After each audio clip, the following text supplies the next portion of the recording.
मध्य प्रदेश की आर्थिक राजधानी इंदौर में लोकसभा चुनाव के बाद आदर्श आचार संहिता लग गई थी। उसके बाद में अब फिर से जन सुनवाई शुरू हुई है और इस दूसरे मंगलवार को भी पुलिस मुख्यालय पर जन सुनवाई आयोजित की गई, जिसमें जॉन स्टार के अधिकारियों के द्वारा शिकायतकर्ताओं की सुनवाई की गई। दरअसल प्रति मंगलवार को होने वाले विभिन्न विभागों में जन सुनवाई का दौर फिर से शुरू हो चुका है और इसी के तहत इंदौर पुलिस मुख्यालय पर जन सुनवाई आयोजित की गई।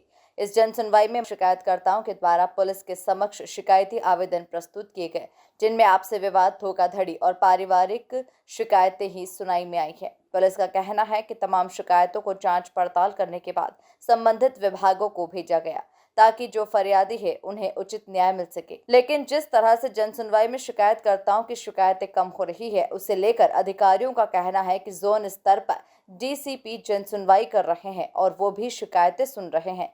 इसी कारण से पुलिस की जन सुनवाई में कम शिकायतें आती है, लेकिन जो शिकायत आती है उनको उचित न्याय तक पहुंचाने के लिए बारीकी से जांच पड़ताल की जा रही है।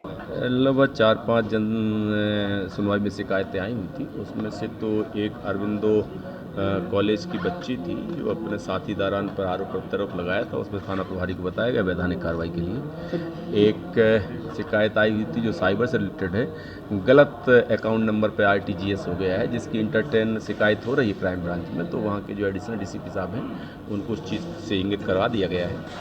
एक अन्य शिकायत आई हुई थी एमजी रोड थाने की, जिसमें से पड़ोसी जो है वो अननेसेसरी परेशान करता रहता है। पड़ोस का विवाद है, उसमें वैधानिक कार्रवाई के लिए, प्रिवेंटिव कार्रवाई के लिए बता दिया गया है। इस प्रकार से लगभग 3-4 शिकायतें आई हुई थी और सभी में संबंधित इकाई को निर्देशित कर दिया गया है और वैधानिक कार्रवाई की जाएगी। शिकायत आई है अरविंदो कॉलेज की, ओवरऑल मेरे दर पे 4 शिकायतें आई हुई थी। उसमें से एक क्राइम ब्रांच की थी, 3 थाना क्षेत्र की थी और सभी में संबंधित को निर्देशित कर दिया गया है। सर, एक अरविंदो कॉलेज की जो शिकायत आई है, जो पीड़िता ने शिकायत करी है, वो क्या है, किस तरह की शिकायत है? वो बेसिकली उज्जैन की रहने वाली है। उज्जैन में उसके पड़ोस में रहने वाला एक लड़का है जिसके साथ में ही पढ़ाई कर रहा था।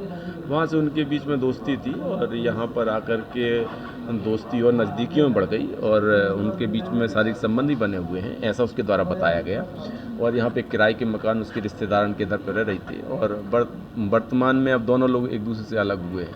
उस पर से शिकायत की जा रही है, तो उसमें वैधानिक कार्रवाई के लिए बोल दिया गया है। क्या वीडियो फोटो वायरल करने की धमकी दी जा रही है कुछ इस तरह से? नहीं, ऐसी बात नहीं है। बात ये है कि अन्य किसी लोगों के साथ में भी वो दोस्ती किए हुए हैं, इस कारण से उनके बीच में दूरियां बढ़ी हुई हैं, जो मूल बात समझ में आई हुई है।